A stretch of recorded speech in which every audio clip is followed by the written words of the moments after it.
बिस्मिल्लाहिर्रहमानिर्रहीम। अस्सलाम वालेकुम वरहमतुल्लाह। मौजूद सामीन, मैं हूं आपका मेज़बान हकीम रिज़वान अहमद मशहूद और आप मेरा यूट्यूब चैनल रिज़वान हिजामा हैं। अगर आप इस चैनल पर नए हैं तो प्लीज़ सब्सक्राइब करें और दूसरों को शेयर करें, और अगर मेरी वीडियो आपको पसंद आए तो दूसरों को शेयर करें। नाक की बीमारियों में नक्सीर का फूटना बहुत ही आम बीमारी है और इसके लिए बहुत ही आम सी घरेलू एक चीज़ है जिसको हम फटकड़ी बोलते हैं। बहुत ही नायाब और मुफीद है। बहुत से मुजर्रबात में फटकड़ी आती है।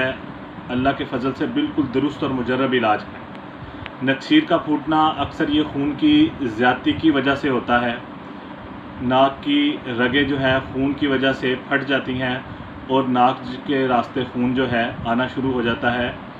बस इसको नक्सीर कहते हैं।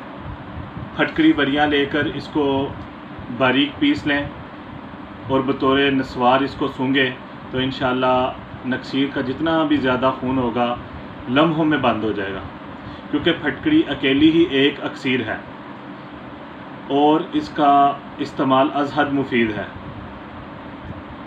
अगर इसके साथ कोई और दवा शामिल कर लेंगे तो वो दवा बहुत ही ज़्यादा ताकत में बढ़ जाएगी और इसमें आप जो चीज़ चाहें मिला सकते हैं।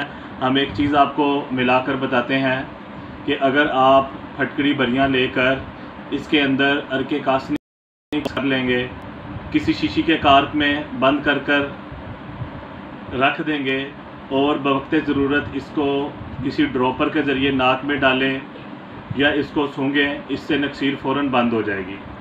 परहेज़ में ये है कि गर्म अशिया का इस्तेमाल तर्क करें और धूप में कम निकलें। लहसुन, मिर्च, गुड़, शक्कर वगैरह से परहेज़ करें और जो ग़िज़ाएँ ठंडी हैं उनको इस्तेमाल करें। तरकारियाँ, मूंग की खिचड़ी, खीरा सर्द, ठंडी अशिया इस्तेमाल करेंगे इंशाअल्लाह इससे जो है नक्सीर भी दोबारा नहीं फूटेगी। और अगर किसी की नक्सीर फूटती है तो ये दो नुस्खे आपकी खिदमत में पेश किए हैं, इनको इस्तेमाल कीजिएगा। और एक अहम चीज़, बहुत से हमें कमेंट्स और मैसेज आए हैं कि नाक की बदबू के हवाले से बताएं कि नाक से बदबू आती है। अगर नाक से बदबू आती हो तो फटकड़ी 1.5 रत्ती को निसफ छटाक पानी में हल कर रखें और इस महलूल को बज़रिया किसी ड्रॉपर वगैरह के नाक के अंदर डालें। इससे इंशाल्लाह बहुत फ़ायदा होगा और नाक की बदबू का आना बंद हो जाएगा।